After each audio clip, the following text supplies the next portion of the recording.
Michelle Whitelaw is a mother of 5 children.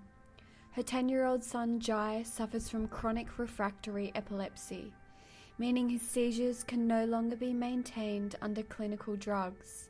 A lot of side effects that have happened purely from the medication that we have used. For example, he has cataracts from long-term steroids, has brittle bone. We were told basically that there was no more medical treatments or options for Jai. We weren't prepared to bury him and give up. From our own research, he could even possibly be cured with medical cannabis, and that's the reason why I'm fighting. Michelle, her husband, and their 5 children are just one of more than 2,000 families who have joined the fight to legalise medicinal marijuana in Australia. But unlike many who have already chosen to access the marijuana tincture illegally, Michelle says taking illegal steps could destabilise their family.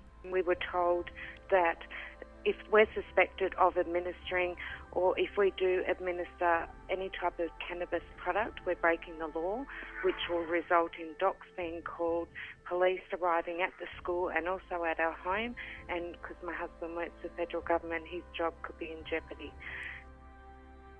Like the Whitelaw family, thousands of medicinal users are trying to raise awareness and shatter the stigma attached to what they describe as nature's miracle medicine. Earlier this month, Premier Mike Baird announced that New South Wales government would begin clinical trials and pass a bill to legalise medicinal cannabis for terminally ill patients. But Dr. Alex Wodak, president of the Australian Drug Law Reform, says the legislation would only open a small window for terminally ill patients and would exclude the parents of children who could really benefit from a proper change to the law. I don't mind the process of starting conservatively and then slowly increasing if a need can be demonstrated, but it has to also be reasonable, and I think it's unreasonable to have this as the starting point. Brisbane's medicinal marijuana representative Joshua Waldron says that many politicians simply do not understand the cause, and he says that their campaign has hit a wall. At this stage, we do feel that there has been somewhat of a bottleneck in regards to the bureaucratic logistics involved with making these decisions.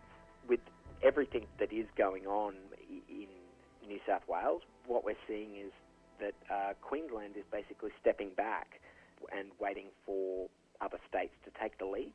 Dr. Wodak says there are 3 major obstacles that need to be addressed to change the landscape for medicinal cannabis in Australia. But, he says, it needs to be a federal decision. There are 3 major obstacles to medicinal cannabis happening in Australia, and the political, the supply, and the third one is regulatory. I think what would be reasonable is to see one national system rather than 8 state territory systems that are all different.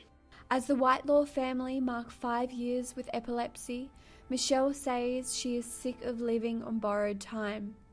And while her family has the ability to relocate under state-specific legislation, she says other families shouldn't have to suffer because of where they live. There's so many families here in Brizzy that could also benefit, and they're literally too exhausted or don't know how to fight, don't know how to research. There's so many families now that are opening their eyes, so we have no choice. This has been Malika Halpin reporting for The Source.